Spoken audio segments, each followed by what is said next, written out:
was full of all kinds of amazing things. But I probably won't go into it in detail. I'll let him introduce some of the things that he wants to talk about. But he has, it's such an extensive resume that I really didn't know where to start. Every artistic endeavor, every medium that I have any knowledge of, he's got both hands and feet in. So I can tell you that he graduated from Pratt Institute with a Bachelor of Fine Arts, in painting and printing. He went on to, he started his career as an illustrator.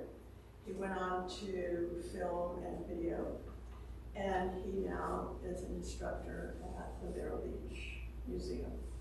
And you can see him there, and you can see him here. So without me extending this conversation any further, help me welcome Barry Shapiro.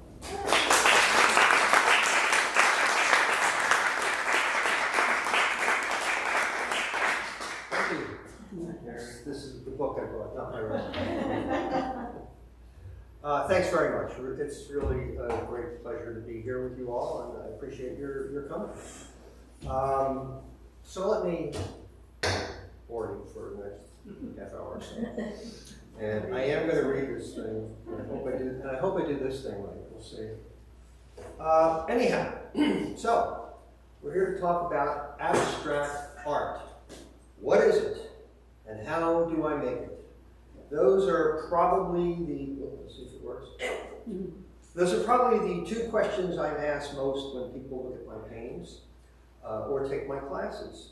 I've been immersed in abstract painting since my early years in art school. I was mentioned before, I was an art major at Pratt Institute in the, let's just say it was a long time ago. So, I even teach a course in abstract painting, and yet answering the questions that are posed is a perplexing problem that probably is best answered in a 12-week course, or maybe. Everyone has their own opinion of what abstract art is, and those opinions usually center around whether or not they think it's good or bad. I can say this: reactions to abstract art are often visceral, emotional, and sometimes physical. I like to tell the story of a woman who attended an opening of mine a while back. All the work in the show was abstract expressionist, or what I sometimes refer to as action painting. There was a definite visual thread in all of the work, but nothing representative. So a woman attending the show, attending the opening actually, grabbed my arm, and she began to tell me how much she loved the painting of the cat and the dog. And she wanted to buy it. And I told her I wasn't sure what she was talking about. And so she insisted it was the cat and the dog, and she grabbed my arm and she pulled me into the next room and pulled me up to this piece. See, she said, the cat and the dog. Well, I looked at her and I said, I didn't know what she meant. Actually, what I wanted to ask her was what she had been drinking. But she pointed to an area of the painting where she insisted that I had painted a cat and a dog. And then I made a big mistake. I told her there was no cat and dog. Crestfallen, she didn't buy the piece. So, to any abstract artists out there in the audience, when someone sees a cat or a dog or a dragon or a pink Cadillac, whatever, just tell them how wonderful it is that they really get it. And then smile until they pull out a checkbook. This wasn't the first or the last time that something like this had happened to me. Another time, my wife invited some friends over for dinner. And I cleverly propped up my latest painting on the credenza in the dining room in a perfect position for them to view from where they'd be sitting. It was part of a new series I was working on, and I was very excited about it, but not knowing anything about their taste in art, I just thought I'd leave it up there in place and not say a word, see if they were impressed, maybe interested in buying. Well, we were heading into the dessert course when finally the woman looked at me and asked, "Why are you so angry?" Incredulously, I asked her what she meant. She stated that my paintings were angry, and I was a bit shocked, but I explained that I wasn't angry, and I didn't see my work that way, but she insisted. And my wife, always the diplomat, said that they weren't angry, but perhaps energetic. No, she insisted they were angry, and implying that I was angry. So, now flustered, I was trying to move off the subject when her husband chimed in that he didn't think that the painting was angry at all. So I asked him what he thought, and he replied, that wasn't his reply, but he replied that he saw a dragon and a guy on a horse, maybe a knight.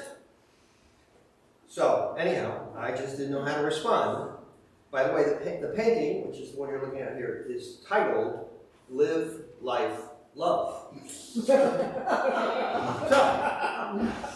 So what is abstract art? And that depends on who you ask. It seems that abstract art, more than any other style or movement, has an immediate emotional reaction from most viewers. They either love it or they hate it. I find very few people are on the fence when it comes to abstract and non-representational art. And people see what they want to see. It can be an acquired taste, or it can grab you the first time you encounter it. And I clearly remember when I caught the bug the first time, not that I had seen abstract art, but the first time that I got the bug. So, it was my second year at Pratt, which is in Brooklyn, by the way, in case anybody here is from New York. And I'd seen plenty of abstract art in books and magazines and museums. But on a trip to the Museum of Modern Art one afternoon, I walked into a large, brightly lit room with nothing but Pollacks. Pollacks to the left of me, Pollacks to the right of me. And in front of me, taking up the entire wall, was one, number 31. Created in 1950, this masterwork at over 8 feet high by almost 18 feet across, it just overwhelmed me. I stood in what must have been, several minutes, but seemed like forever. And I knew from that moment that this is what I wanted to do. And so I went home, and I tried to be the next Jackson Pollock. It took me many, many, many years to become the next Barry Shapiro, and I like to think I'm still working on that. I spent as much time in museums and galleries looking at as many Pollacks that were available, and I read everything about him and the New York School, and at first, my own work was very derivative and undistinguished. But I found that my peers and my professors thought that I was onto something, so I continued. One thing that became apparent to me was that there was a lot more to abstract painting than I had realized. Prior to that, my painting had been rather academic and dry, portraits, landscapes, cartoonish imagery. Now I began to look at Pollack's work from a scholarly approach, and I found it exciting and engrossing. I also began to shift my attention to the other abstract painters, who they were and how they evolved and why, and I did my senior painting on this guy, Wassily Kandinsky, who may have just been the first truly abstract master. Now, Kandinsky was born in 1886, and he was living at the time, and he was living in Moscow, by the way. He is Russian, and he was living at the right time for a new art form. He was influenced by the Europeans who were shaking up the art world, like Picasso and Van Gogh and Manet, Gauguin, Seurat, and Matisse. It has been said that Kandinsky's get that upper in there. It has been said that Kandinsky's interest in abstract art came from seeing Monet's paintings of haystacks in person.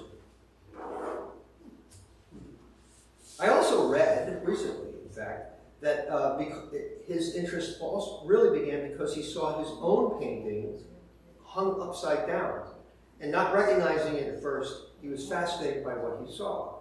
If that's true, I think that'd be really cool. This was also the period when Miro and Mondrian and other experimental innovators from Moscow to Paris were moving towards non-representational art. Whatever the influences, in 1903 he created De Blauw Reiter, or the Blue Writer, a work which was groundbreaking in its day and led him eventually to move away from representational imagery altogether. Look at these examples of his later works and marvel at the transformation from realist to Fauvist to abstract constructionist. He was also influenced by music and may have had a condition called synesthesia, to which synesthesia is where visual imagery can stir sounds in the brain and vice versa. And by the way, I'm turning on my phone for a reason here, so just bear with me for 1 second. Never mind. Forget it, never mind. I was going to play something for you, but I'll do it another time at the end. He was also influenced, as I said, by music. And around this time, there were composers such as Arnold Schoenberg, Claude Debussy, Igor Stravinsky, and Erik Satie. And they were changing the world of music, just as Kandinsky and the others were clearly changing the world of art. Now,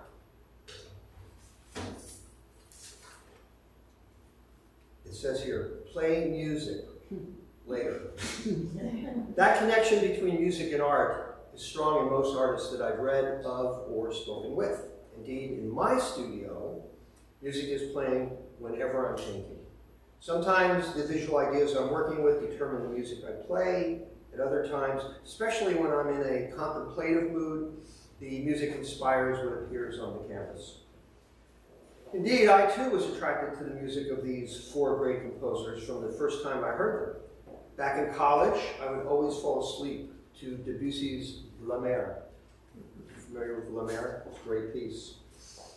And on my dual turntable, remember those? And I would also play Satie. He was a particular favorite. I listened to everything from Beethoven to Brubeck to the Beatles. And recently, I decided to learn all about Taylor Swift. And I played her XM radio station in my studio all day long. By the way, she's very, very talented. But I digress. Getting back to Satie, and this is just a little historical side note. He was a young composer when he met and fell in love with Suzanne Valadon. They had a short-lived affair that he never got over. And he died, until he died of cirrhosis of the liver at a very young age of 56. When I first discovered Satie, I didn't know any about his affair with Valadon. I didn't know who she was. But ironically, I learned about the affair while doing some research for a film I co-wrote about Suzanne Valadon years later. Now, Valadon, who was born in 1865, was an interesting person to bring into the abstract conversation. Valadon was a self-taught artistic genius who was one of the most underappreciated artists of all time. Born into poverty in 1865, her mother moved to the poor section of Montmartre in Paris, which is also what happened to be where the impoverished artists were living. As a teenager, she became a model who was favored by Renoir, de Chavannes, and Lautrec, and many other impressionists, and she learned by watching them paint her. She was also known to sleep with all of them, and she gave birth to a son whose father was probably one of those 3. The son grew up to be the great artist Maurice Utrecht. It was Toulouse-Lautrec who discovered her talent and introduced her to Edgar Degas, who mentored her. She developed her own style, which was intensely abstract for its time, in the vein of Gauguin, Matisse, Derain, and Braque, and she befriended Van Gogh, who praised her work. She was quite prolific, and she painted many female nudes, which was unusual for that time. Here are 3 of her paintings, including a self-portrait, which I think show her as a great painter who inspired many of the abstract painters to come. Anyhow, back to me. My delving into Pollack and abstract expressionism led me to the other members of the New York School. That's what we call it today, the New York School. De Kooning, Gorky, Rothko, and others. But 2 painters had a profound effect on my work.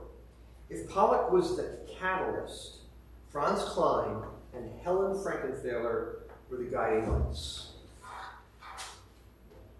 Quickie. Klein's enormous, striking black and white images really spoke to me. The simplicity of his expression, the aggression of his brushwork, and the Zen-like quality of his design invited me into an introspective state of mind and gave me permission to use my own brush more freely. Sadly, Klein died young at the age of 51 from a heart attack. Klein was well known at Pratt, having taught there briefly in the 50s. Many of the instructors seemed to be influenced by his simple, bold, non-representational style. Among them was one of my favorite teachers, Rudolf Baranek.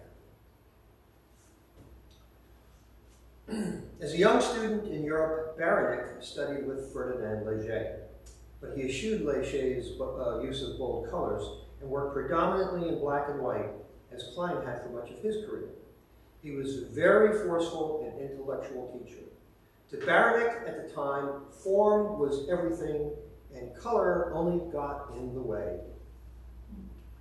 According to the art historian and philosopher David Custon, Rudolf Baranek was attuned to the transcendent power of the color black. The radical blackness of Baranek's paintings was a major source of their character and their force. He encouraged his students to go deeper, give up any preconceived ideas about what art should be, and constantly experiment. He also encouraged political activism, social activism. Helen Frankenthaler, on the other hand, Frankenthaler was known for her mastery and subtle use of color, with her poured painting technique. Frankenthaler grew up on Manhattan's Upper East Side, a child of privilege, who was educated at Bennington College and later studied with Hans Hofmann. She was also known for her tumultuous marriage to Robert Motherwell, whose most famous works were also large, predominantly black and white, abstract visions with political overtones. But Helen, over time, developed her own style. And in the 1960s, she became known for her huge, fluid, what became known as color field paintings.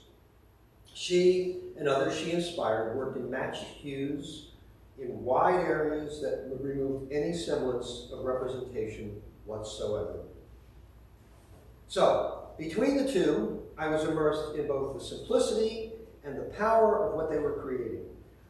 I also studied for a short time with Howard Buchwald, a minimalist painter with very strong opinions as to what was relevant in art and not.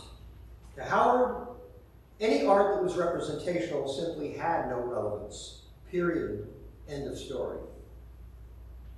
So, at the same time, I was studying with Baranek and Buchwald and going gaga over Klein and Pollack and Frankenthaler and Kandinsky.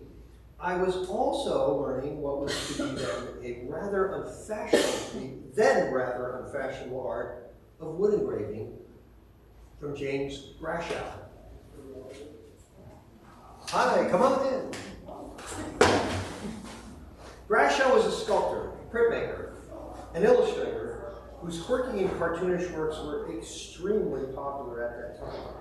Jimmy ran an after-school workshop for interested students, teaching us how to create in wood. And I had an interest in woodblock printing, so I hung around to pick up what I could.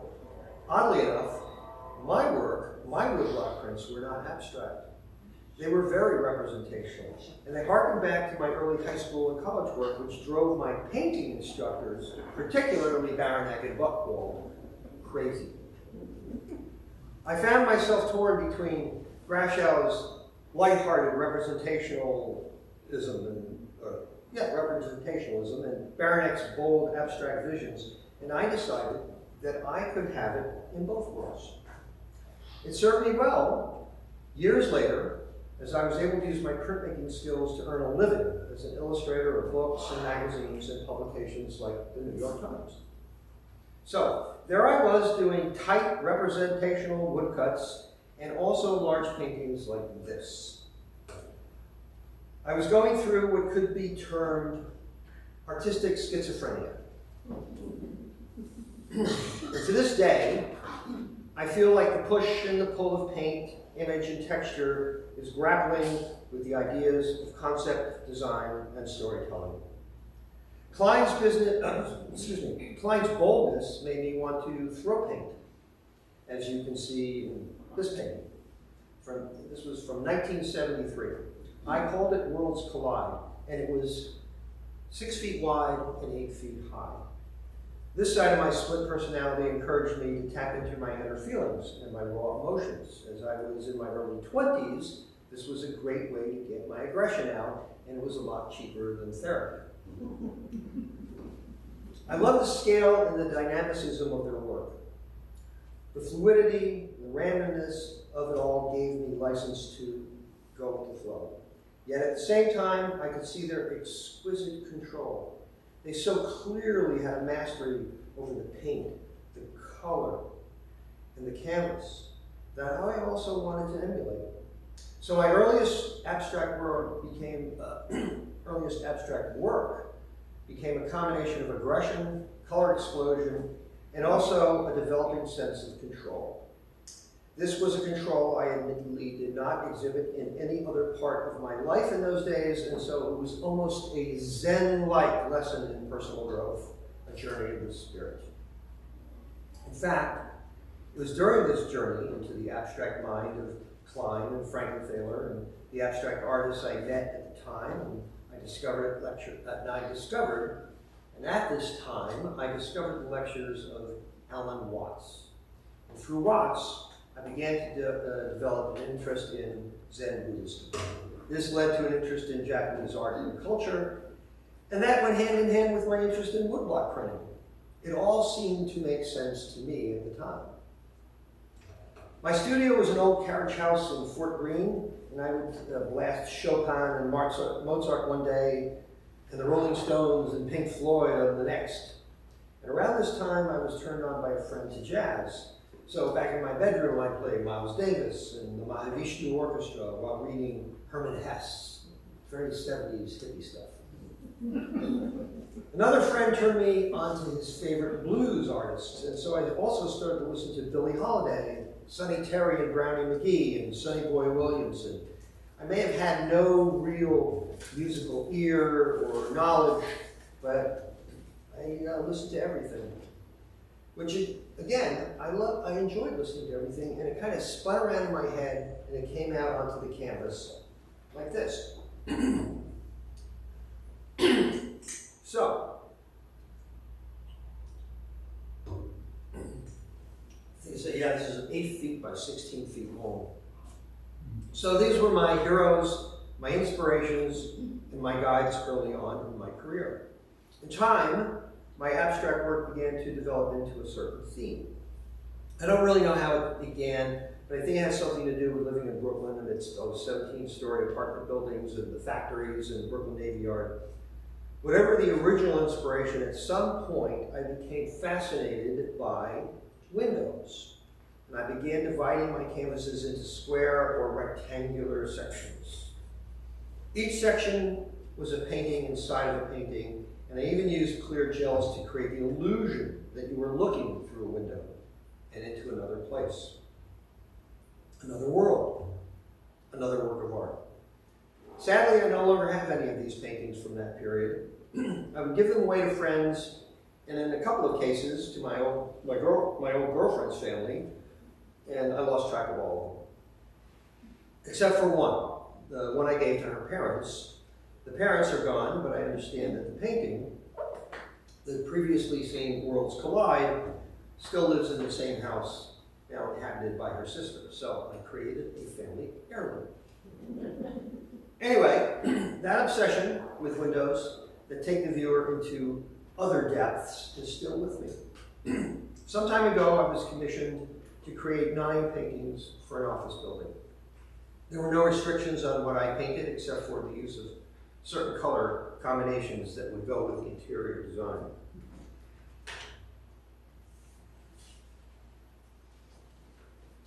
At that time, I was painting more of what I would call abstract landscapes, but as I began work on these pieces, I decided to abandon all representational imagery whatsoever and create purely abstract works that came from my heart, my imagination.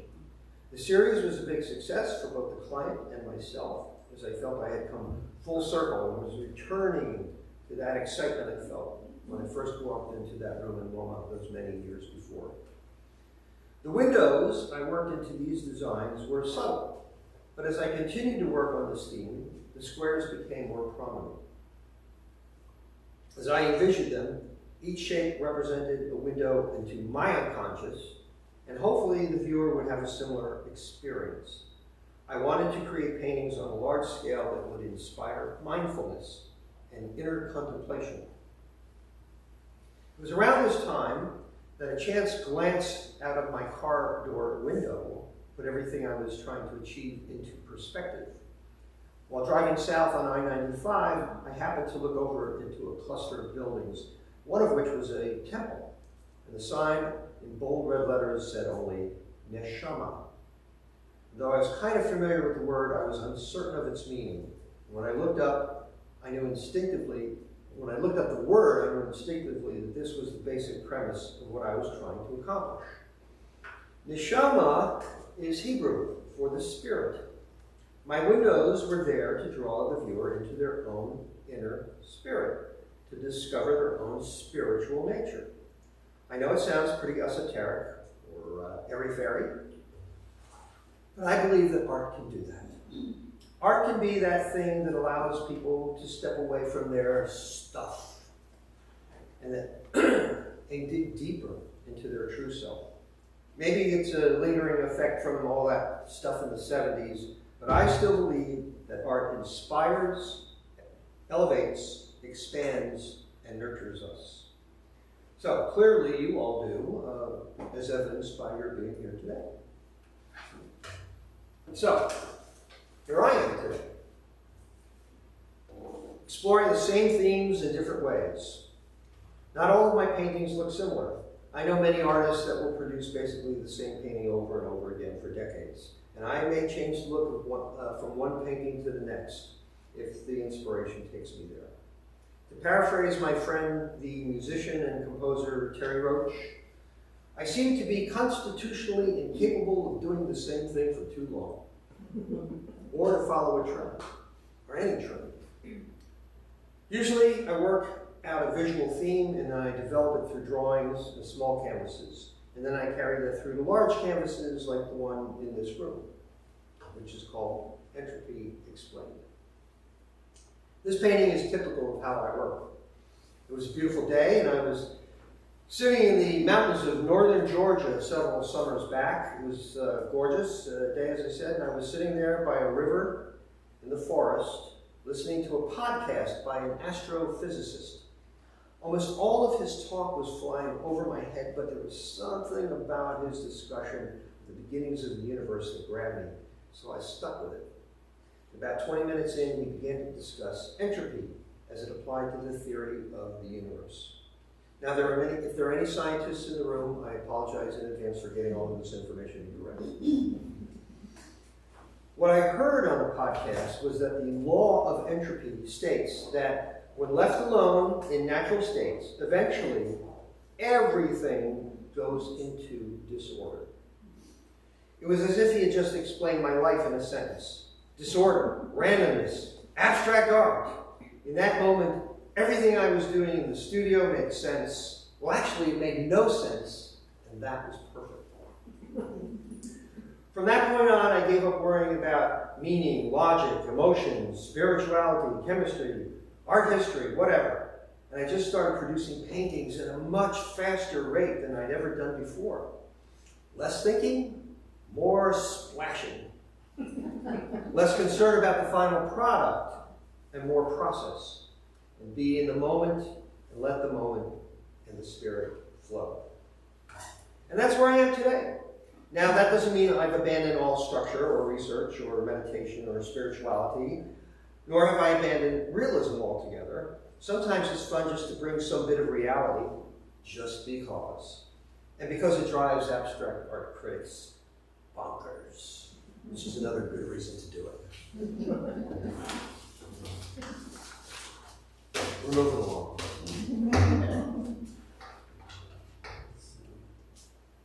A little touch of realism. I love to paint birds, as I did with Havana Serenade, or hide a face in the middle of chaos, as I did with She's All That and More. To tell you the truth, I'm having more fun with my work than I've ever had at any time in my career.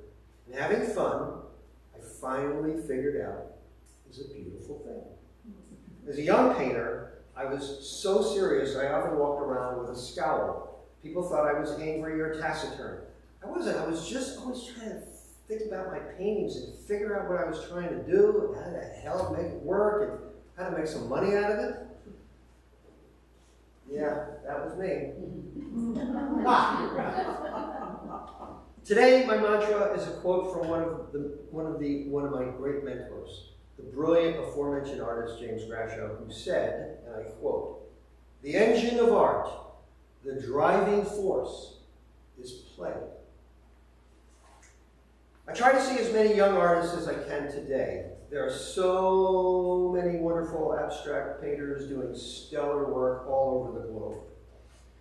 The abstract landscapes of Julie Maitretu are stunning to see in person, such as this piece, which is in the lobby of Goldman Sachs in New York. She's an Ethiopian-American now living in New York City, and she works on this monumental scale. I'm just going to say that the first time I saw her work at the Whitney, it was like seeing that Pollack for the first time. It was devastating. It was just so brilliant, bigger than this wall. And just to stand in front of it was incredible. The abstract portraits of Genesis Tremaine are oddly beautiful and yet make powerful statements. Her portraits of black people show the influences of Basquiat, Bacon, and Picasso. The style of Alexander Kroll, who grew up in New York and Los Angeles, but now lives in London, switches easily from abstract portraiture to purely non-representational work. And his use of color reminds me of Frankenthaler. The haunting portraits of British painter Jean-Luc Armand are almost scary, and yet so beautiful, and very different from what Kroll does, but just as powerful. I have read that he's heavily influenced by photography, and I wonder if he shoots those people before he paints them. California native Abrisha Jones, her work is off the charts brilliant. Her color palette is bright and creates an emotional response from viewers such as myself. I think of the young African-American art. I think this young African-American artist embodies the spirit of Frankenthaler. American artist John Copeland, born in California but now lives in New York, where he explores the ambivalent relationship between abstraction and figuration, which I also clearly feel strongly. There's an artist also in New York named Ryan Cuthbert, who often works with squares, as I once did, and I wonder if the buildings of the city influence her the way they once did me. Xiao Wang, born in China but living and working in Berlin. I love her use of space and color, the lightness of it all. Makes me want to take a deep breath of fresh air. Go ahead, everybody. Take a deep breath of fresh air. Does that feel good? You probably needed that, right?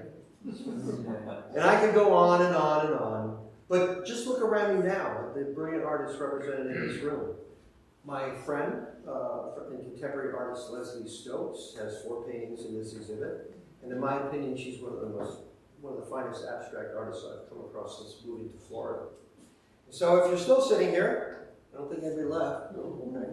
If you're still sitting here, you obviously have a love of art, and I thank you for putting up with these rantings, or I should say ramblings. And so to answer the first question, what is abstract art? Well, it can be an intellectual exercise. It can be a spiritual journey. It can be a release from the tedium of everyday life. It can, and most usually is, all three. And how do you do it? You do it with passion, with curiosity, and with joy. If you're a collector of contemporary abstract work, I have something very important message for you from my heart. I love you. I love you. Seriously, I love you. I love that you have the vision, the spirit, and the neshama, if you will, to support artists with vision and compassion in their work. That is awesome. Seriously. If you're an abstract artist, I salute you, because you are at the cutting edge of the arts, and you not only have talent, but you have to have some guts, too. And to the students, I have one last message, and it's the same thing I tell all my students at the Vero Beach Museum of Art. To be successful as an artist, you must understand the rules. And the first rule of art is, there are no rules. So have fun and play with it. I thank you for being here with me today, and if you have any questions, here I am.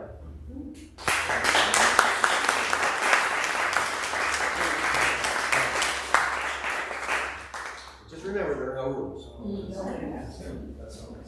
Yeah? I have a question. Uh-huh. When you have a blank canvas, Yeah. in front of you, how do you start? Do you have a vision? Good question. Do you have an image? Do you have color? What do you have? Good question. So it can happen in different ways, but I always keep notebooks. I have notebooks, and then those notebooks can include poetry, things I've seen or heard, sketches of people, sketches of birds, sketches that make no sense at all. They're just lines that make sense in my head. I might throw some color in there. I do all of that, and then when I have an idea in my head of someplace I want to go, I pull out the canvas in the size and proportions that I think it's going to work, and I put it up in the studio, and I look at that blank canvas for about 4 days. And while I'm looking at it, I'm thinking, this could be interesting, this could be interesting, that could be interesting, this could be interesting. And then usually what happens is I wake up at 3 or 4 o'clock in the morning and I go boing, and the next day I go to the studio and I start. And that's usually the way it works. Anyone else? No? Like a percolator. Yeah, it's like a percolator. Percolator, exactly right. It's like. I'm glad she asked that question, but if you're in your role as an instructor and you're teaching abstract art, how do you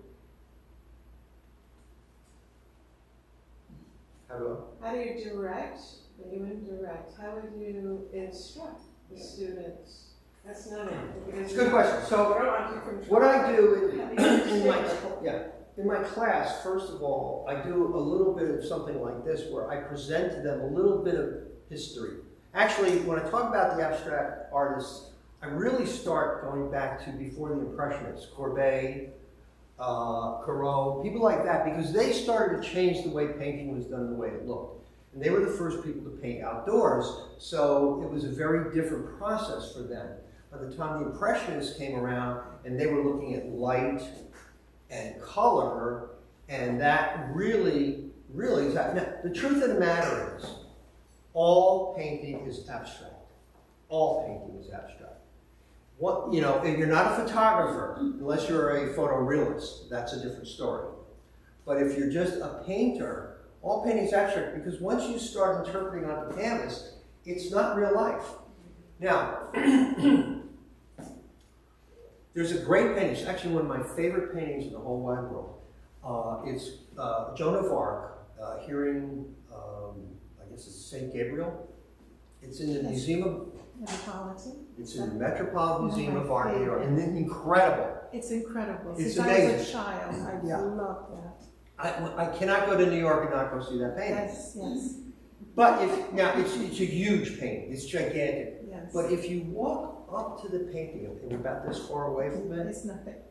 and you look, and it's just crazy. This is an abstract painting right here. It's all abstract. It really is. So I give them a little bit of a historical perspective, and then I give them some things to work with. Like, let's start with doing something like in the style of de Kooning. And let's do something like this. And then let's try pouring some paintings.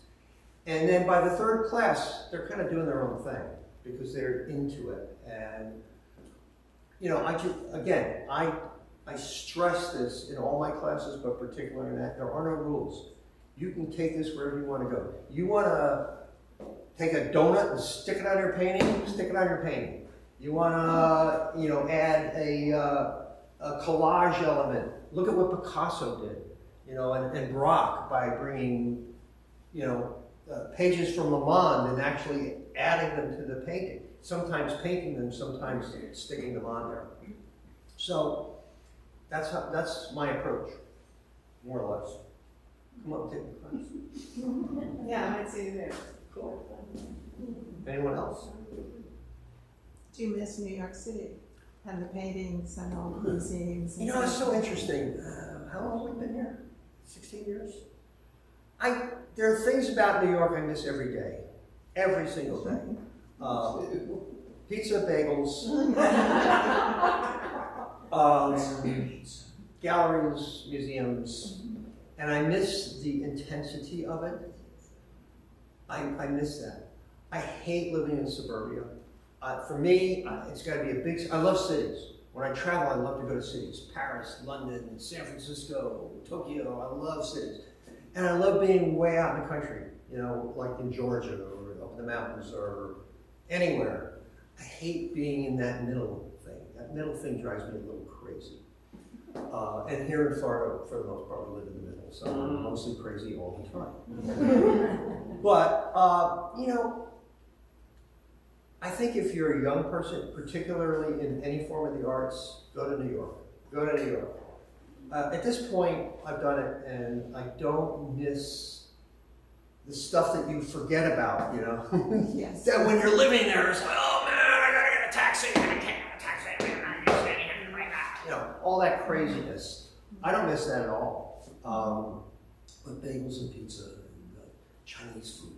Chinese food. Chinese food. What happened to all the Chinese people in Florida? They forgot how to cook. I swear.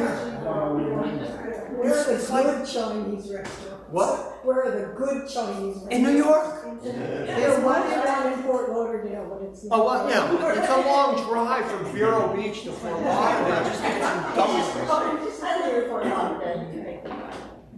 Oh. But anyhow, so the answer is yes and no. There are things about New York that I love and I miss. You know, I'm not kidding, I miss the food and I miss my friend, you know, our friends. You know, we have a lot of friends and family that still live there and I'm still connected with. We were just up there recently and my best friend for the last, I don't know how many years, just passed away. We got to spend some time with him before he left. And it was so great because everybody was, you know, gathering around, and there was also a wedding that same week. So, you know, it was great to be with those people and to have those conversations and all of that. It was great to take, you know, do all the things that we were able to do. But on a day-to-day basis, I kind of like a little more quiet. By the way, the guy down the street here doesn't have a bad bagel. Not bad. He also makes bialys, I found. And, you know, you try getting a bialy anywhere. I mean, really. Just had bagels at there. You know. No way. No. So, you know, That's not like me. No, I make my living for the most part in the film and television industry. That's how I make money. Unfortunately, not through painting, but you know, and it was a very intense lifestyle. Intense, really intense. You know, for 35 years, really intense. And so there are elements of that that I miss because it was a lot of fun, but it, you know, I could do away with. especially as you get older. Sorry, what? Especially as you get older, Oh yeah, it's yeah, hard to keep up. yeah. So you know, it's a you know, give or take. Anyone? No? Yeah. The name of this artist again? Xiao Wang. Wang? Xiao Wang. She is amazing. You can find her online. It's spelled, I'll spell it for you.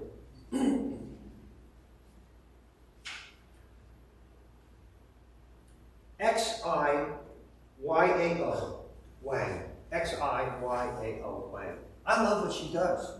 I am on the mailing list for a lot of different galleries, you know, from London and San Francisco and whatnot. So I'm constantly, you know, without having to do a lot of research, I'm constantly getting these emails for this show and that show. And it's amazing if you get on the email list for some of these galleries, the stuff that you find, you know, the people that are doing incredible work. It's a lot of fun. Thank you very much. Oh, thank you. Appreciate it. Such a good pleasure. Well, I hope you enjoyed it. Thanks.